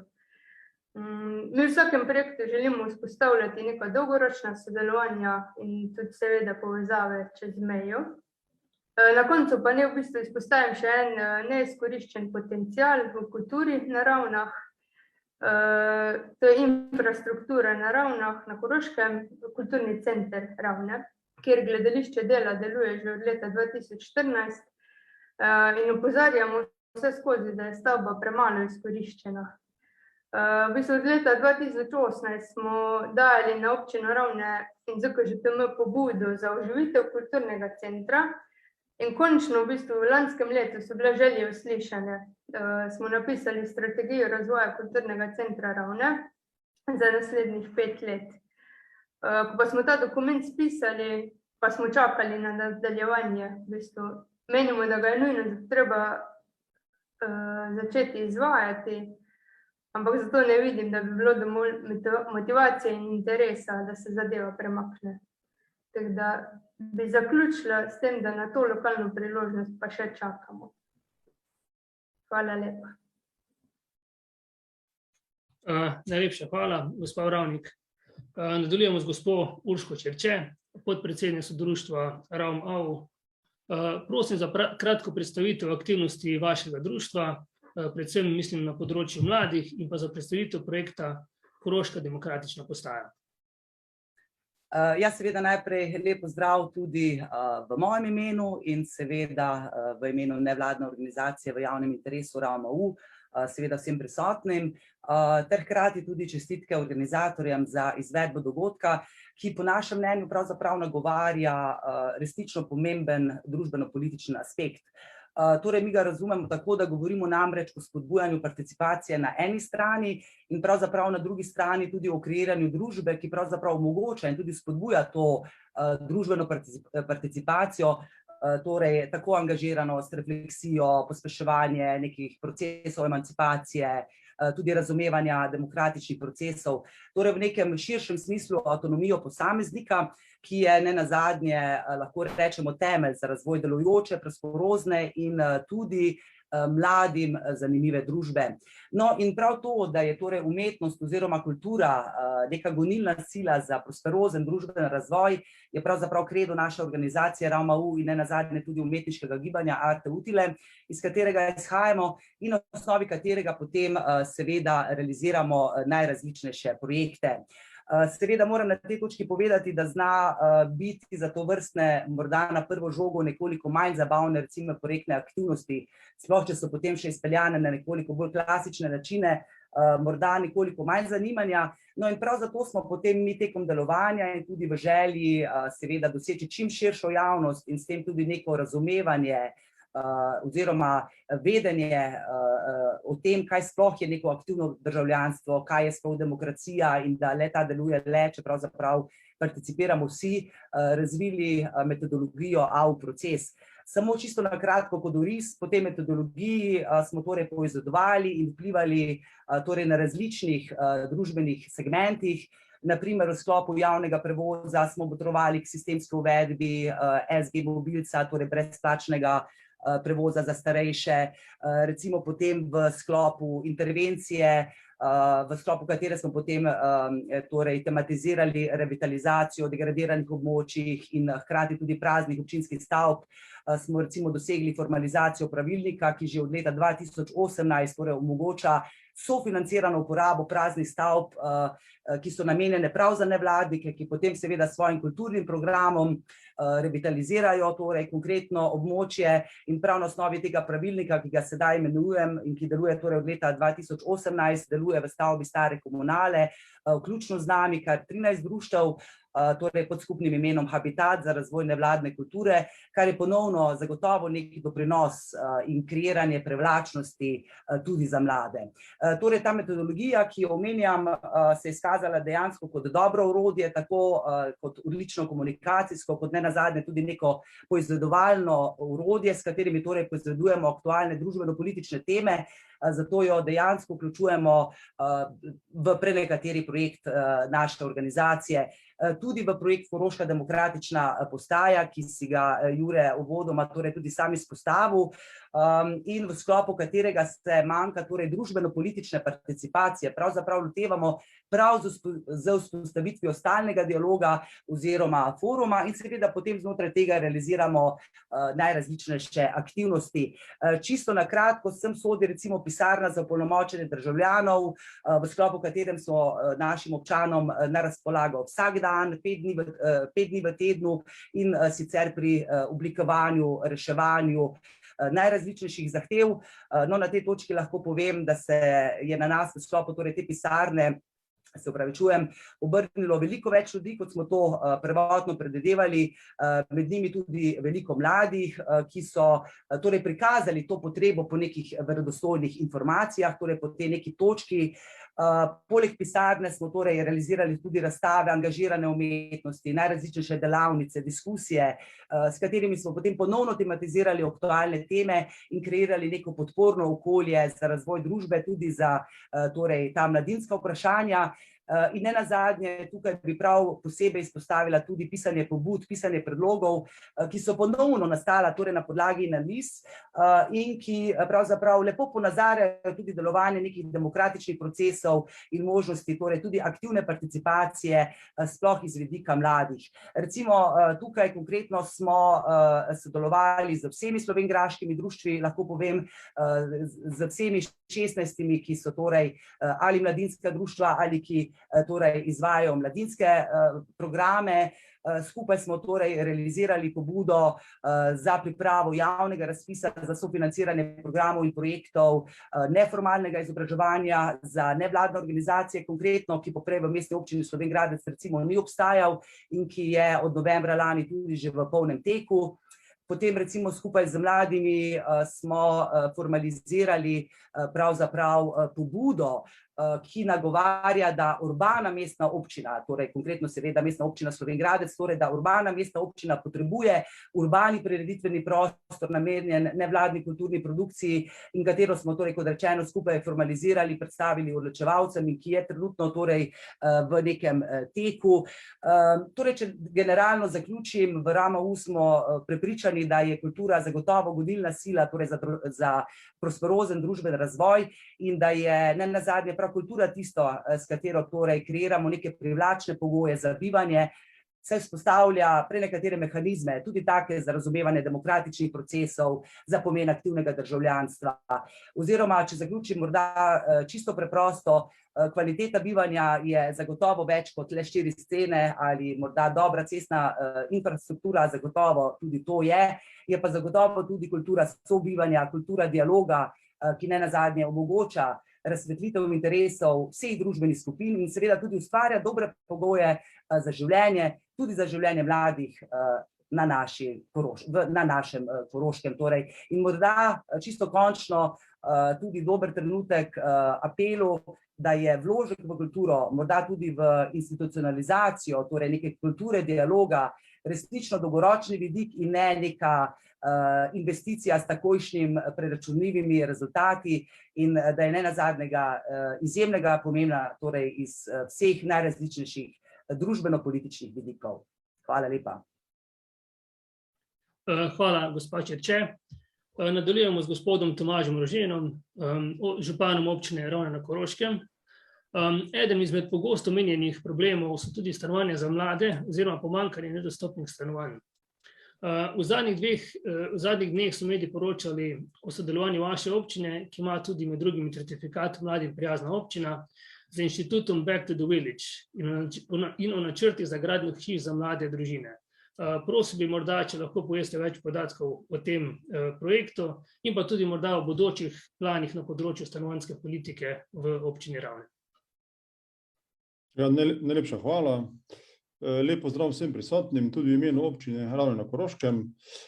Stanovanjska problematika seveda je ena izmed področij, s katerimi se občine ukvarjamo, kot je prej že moja kolegica županja gospa Cigala omenila. Pravzaprav se v vseh občinah gradijo večstanovanjske stavbe, kajti mladi nas skozi različne načine, navsezadnje tudi skozi strategijo razvoja mladih opozarjajo na ta pereč problem, da potrebujejo seveda boljše, zanimive, atraktivne pogoje za samo bivanje oziroma da lahko stanujejo torej v naših občinah oziroma v Koroški regiji. Zato smo z veseljem torej na Ravnah prisluhnili tej pobudi, ki se je lansirala v medijski prostor z imenom Back to the Village. Čeprav to ime nekako sugerira, da smo vas, pa vendarle kot Koroška regija smo nekako obmejna regija in smo se nekako prepoznali v tej besedi village. In gre za dejstvo, da na Ravnah torej obstaja na nek način okoliščina prostorskega načrta že nekaj časa, ki omogoča, da lahko torej v tem območju na robu mesta Ravne, torej na južno stran od Čečovja, razmišljamo in načrtujemo sosesko manjših hiš, manjših parcel za mlade, to, kar najbolj poznate pod imenom Back to the Village. Kajti bili smo opozorjeni, da seveda stanovanjska gradnja, ki je v velikem razmahu v naši občini, v tem trenutku se gradi okoli 150 stanovanjskih enot v stanovanjskih blokih, da so tu tržne cene žal previsoke Na srečo bo del tega segmenta teh stanovanj bo tudi najemniška neprofitna stanovanja v lasti Sklada Republike Slovenije, stanovanjskega sklada, ker bodo najemnine bistveno bolj vzdržne kot pa tržne najemnine in bodo mladi lahko zasedli najmanj 35 stanovanj. Poleg seveda občinskega fonda stanovanj, ki ni majhen, vendar pa seveda ugotavljamo, da če želimo obdržati ljudi na Koroškem, jim moramo nuditi tudi te stanovanjske pogoje, te stanovanjske razmere. Konkretno nekoliko več o tem projektu na robu Čečovja. Del tega naselja torej bo namenjen projektu Back to the Village, ukolikor bodo še vedno v stanju zagotoviti stanovanjske hiše po atraktivni ceni 50 000 evrov z vključenim davkom na 300 kvadratov veliki parceli. Morda je dobro vedno znova povedati, da to je cena samo za objekt, tej ceni je potrebno prišteti še ceno stavbne parcele in pa tudi ceno komunalne opreme. In ko vse te tri neznanke v tej enačbi seštejemo, prijemo nekje na ceno 80 000 evrov kot končno ceno za torej stanovanjsko hišo z stanovanje torej v hiši z trosobno stanovanje, če lahko tako rečem, za 80 000 evrov v obsegu 70 kvadratnih metrov, kar pa je še vedno po neki oceni vzdržna cena, ki bi lahko privabljala tudi mlade, ki bi jih na tem razpisu oziroma pri razpolaganju s temi parcelami zagotovo tudi pozitivno diskriminirali oziroma jim dali na nek način prednost, da lahko pridejo do tega, zlasti tisti, ki si prvič urejajo svoje stanovanjske razmere izven jedrne družine oziroma izven tega bivališča. Tako da toliko morda z moje strani, da se občine, ali pa lahko rečem samo za svojo občino, seveda občina zaveda, da je to, da mladi imajo kje živeti v dobrih lokacijah, po sprejemljivih cenah, izjemnega pomena, da bodo ostali pri nas. Pa opažamo tudi en trend, odkar se gradi tretja razvojna os oziroma hitra cesta ali avtocesta, če želite, na Koroško, da se tudi vedno več ljudi, ki so se že preselili iz Koroške, si nekje v okolici Ljubljane kupili tako hiše, že imajo seveda družine, 2 otroka, da se take družine tudi vedno bolj obračajo na občino, ali imamo tu kaj za ponuditi za njih. Kajti seveda z ceno nepremičnine, ki jo tam prodajo, lahko pa še nekaj jim ostane, torej kupijo parcelo s hišo na Koroškem in ob dobri cestni povezavi, ki bo omogočila prevoz v časovni enoti 1 ura, oziroma pod 1 uro računamo, da bo migracijski dnevni čas v Ljubljano oziroma tudi Maribor, Celje pa seveda še manj, da bodo se tudi ljudje, ki so se že na nek način odselili iz Koroške, začeli tudi v določeni meri vračati nazaj. Tako da ta naloga občin zagotovo je in vsak se po svoje trudi jo izpolniti čim boljše. Hvala lepa, gospod župan. Preden preidemo na drugi del, glede na to, da smo že malo dolgi, bom še sam na kratko predstavil področje mladih in nevladnih organizacij. To temo bomo kasneje tudi naslovili v sobi številka 7. Tako da zdaj samo neko osnovno izhodišče, o katerem se tudi pogovarjamo kasneje, bom pa podal tudi malenkost na splošne podatke o nevladnih organizacijah in vključevanju mladih v te. Zdaj na Koroškem dobimo neko sliko, deluje okrog dobrih 900 nevladnih organizacij z različnih področji v vseh 12 občinah.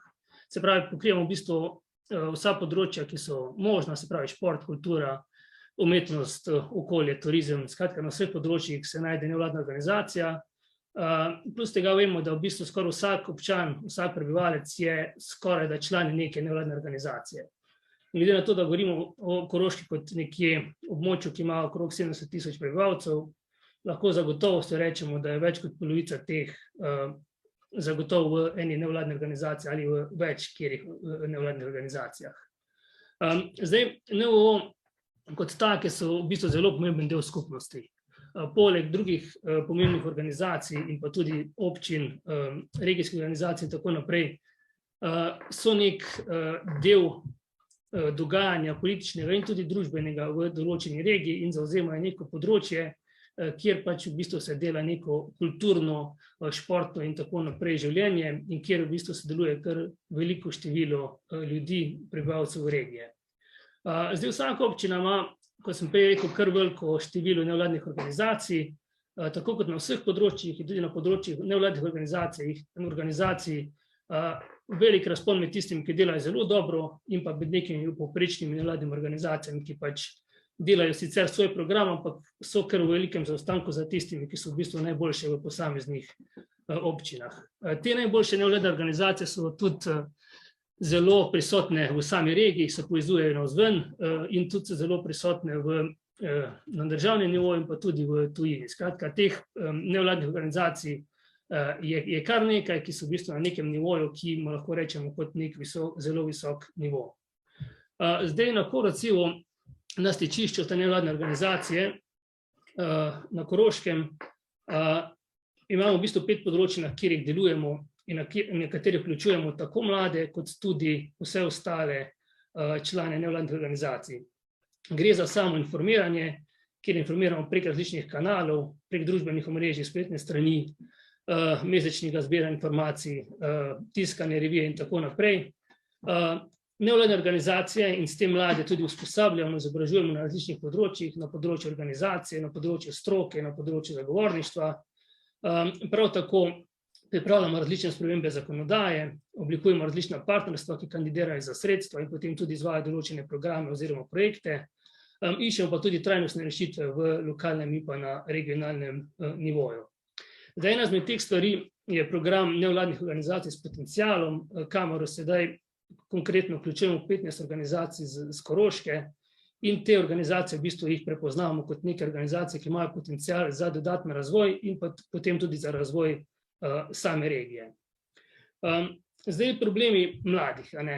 Opažamo, da na vseh področjih, se pravi in šport, kultura in tako naprej, imamo manjko mladih. To je pač nek fakt, na katerem pač v bistvu moramo graditi. Zdaj na koncu bom glede tega podal primer z področja športa, ampak načeloma je na vseh področjih podobna zadeva. Se pravi, dejstvo je, da je manjko mladih. Zdaj dejstvo je tudi, da smo se nekako odločili, da pristajamo na tezo, da so mladi apatični, da so neangažirani, da so nezainteresirani. To je pač v bistvu v zadnjih letih, v zadnjih 10 letih, postala neka pozicija, ki je zelo lahka. Se pravi, vedno lahko rečemo, mi ponujemo to in to in to, ampak mladi so neaktivni, neodzivni in pač sami nočejo v bistvu na nek način sodelovati. Kar je po eni strani res, po drugi strani pa vemo, da če je nek del mladih apatičen, imamo tudi del mladih, ki je v bistvu aktiven. In te mlade, ki so aktivni, na teh mladih moramo v bistvu graditi, na njih graditi neko skupnost in potem tudi te neaktivne na nek način privabiti. Zdaj govorimo vedno, da je neka menjava generacij. Se pravi, vsi, ko smo v neki generaciji, za generacijo, ki prihaja za nami, imamo vedno neko mnenje, da je vedno slabša generacija, vedno manj aktivna. Verjetno bo tudi naslednja generacija, ko bo prišla nova generacija, za prejšnjo generacijo rekla, da je spet manj aktivna. To je neko spiralo gre skozi, ki se nikoli ne konča. In mi moramo pa v bistvu pač to zavzeti neko drugačno pozicijo. Se pravi, mlade moramo vključiti in jim ponuditi neko podporno okolje, kar je že prej parkrat omenjeno na drugih področjih, ki bo mladim omogočilo, da na nek način participirajo. Zdaj, ko govorimo o Evropski uniji, veliko tudi govorimo v zadnjem obdobju, sploh v lanskem letu in letošnjem, o področju digitalizacije. Kar je po eni strani, moramo vedeti, da je to dobra rešitev, ampak moramo videti, da te digitalizacije tudi kritični.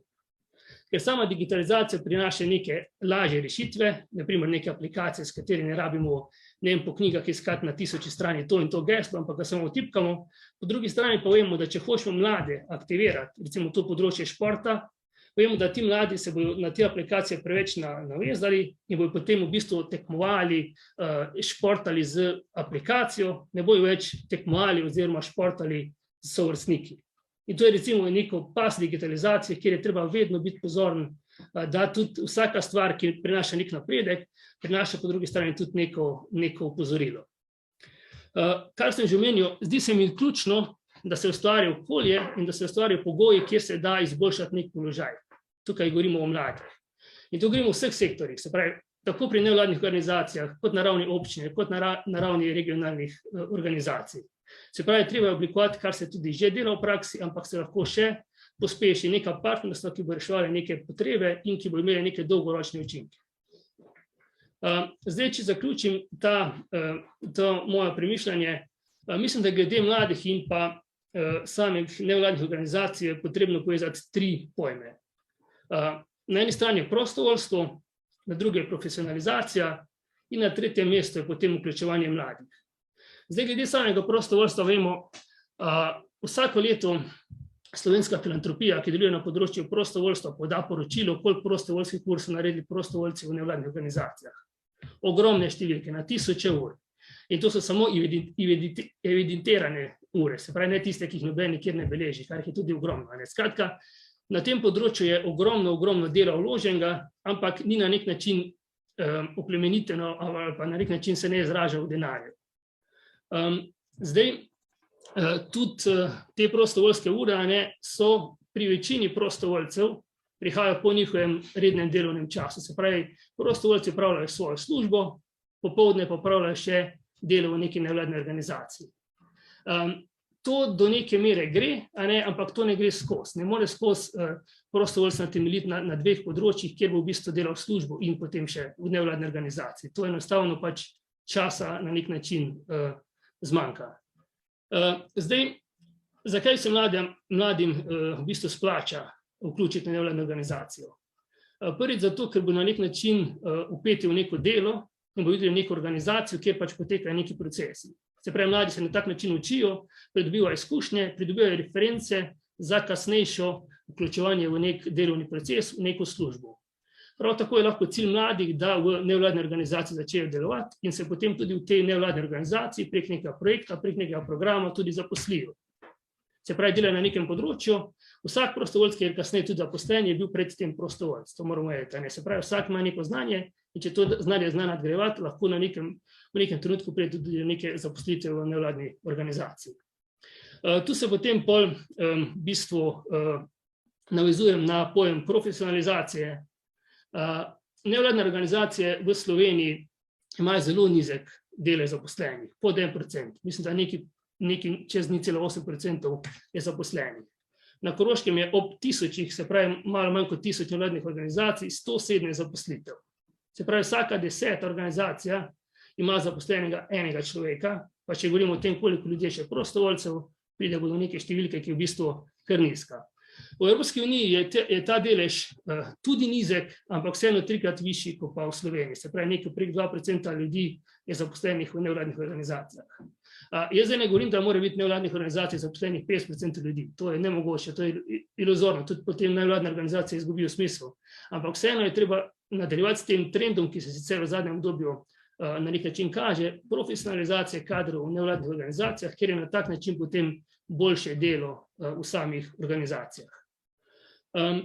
Zdaj, to samo zaposlovanje kadra se je pri nas na Korocivu tudi odrazilo v nekih projektih, ki smo upravljali na ravni EU-ja in pa na ravni države in smo recimo v regiji na tak način na področju športa prinesli prek 10 zaposlitev, kar se mi zdi uspeh. Vemo pa tudi, da ta uspeh vodi v nadaljnje učinke in rezultate. Se pravi, vse te zaposlitve so te organizacije izboljšale. Ker vemo, da če imamo neko organizacijo, kjer recimo na področju športa napišemo na Facebook, vabimo vas, da se članite v naš recimo nogometni klub, tu je telefonska številka, pokličite in se prijavite. To je v bistvu zelo enostavna pozicija in na tako pozicijo se v bistvu zelo malo ljudi odzvalo. Prednost tega je, da če imaš ti profesionalnega človeka, ki deluje v nevladni organizaciji, da ta človek lahko gre recimo na srednjo šolo, predstavi program, predstavi učencem in učiteljem, kaj se v nevladni organizaciji dela in na tak način potem poskuša priključiti neke nove člane, ne samo z področja športa, če govorimo v tem primeru z področja športa. Nekdo se bo tudi videl recimo kot nek prostovoljec, ki bi lahko deloval na področju komunikacije v tej nevladni organizaciji, nekdo pri nekih organizaciji dogodkov. Skratka, lahko se nekdo mlad, recimo v srednji šoli, prepozna v neki predstavitvi nekega nogometnega kluba na neki šoli. Zdaj, kar se tiče javnega denarja in pa nevladnih organizacij, večina nevladnih organizacij se napaja iz javnega denarja. To je dejstvo. Je spet res, da neke organizacije, spet na področju športa, ko sem rekel, da bom govoril o športu, morajo biti tudi tržno naravnane, ker če niso tržno naravnane, ne morejo v bistvu na nek način konkurirati ostalim organizacijam, sploh iz drugih regij, ki pač so na nekem višjem nivoju in imajo tudi nek višji budžet, s katerim lahko delujejo. In zdaj, če gledamo nek javni denar, ki je na voljo in ki se nameni nevladnim organizacijam in na drugi strani tudi nekim javnim zavodom, je smiselno, da se neke stvari, katere nevladne organizacije znajo narediti boljše in ceneje, nameni denar nevladnim organizacijam in te nevladne organizacije to javno storitev potem ali pa neko organizacijo dogodka prevzame. Skratka, da gre za neko deljen denar, deljen budžet med javnim zavodom in pa nevladnimi organizacijami. Zdaj recimo, na kak način pa tudi za konec, da povem, vključiti mlade v nevladne organizacije. Bom povedal bom dal primer recimo posveta, ki smo ga imeli več kje z mladimi o prihodnosti mladih. Mi na ta posvet povabimo mlade. Podobna zadeva, kot sem prej rekel za nogometni klub, damo vabilo in rečemo vsem mladim, naj pride na ta posvet, ker bomo naslavljali mladinske problematiko. Večinokrat ali pa vedno pridejo tja posamezniki, ki so že člani neke nevladne organizacije in so na tem področju že aktivni. Se pravi, moramo mi računati na ljudi, ki so aktivni v nevladnih organizacijah in poskrbeti za podporno okolje, da se bodo najprej vključili v nevladno organizacijo, tam delovali in potem delovali tudi navzven na področju lokalnih politik in na področju regionalnih politik. Skratka, mladi moramo dati možnost in neko podporno okolje, da se vključijo v nevladne organizacije, jih privabiti na način neke aktivne drže, se pravi terenskega dela, ne samo dela prek spleta, in jim na tak način v bistvu omogočiti nek prostor, kjer bojo pridobivali izkušnje in pa če tudi potem neka nadgradnja, tudi se zaposlili v teh organizacijah in poskrbeli za razvoj tako organizacije, lokalne skupnosti in kasneje tudi regije.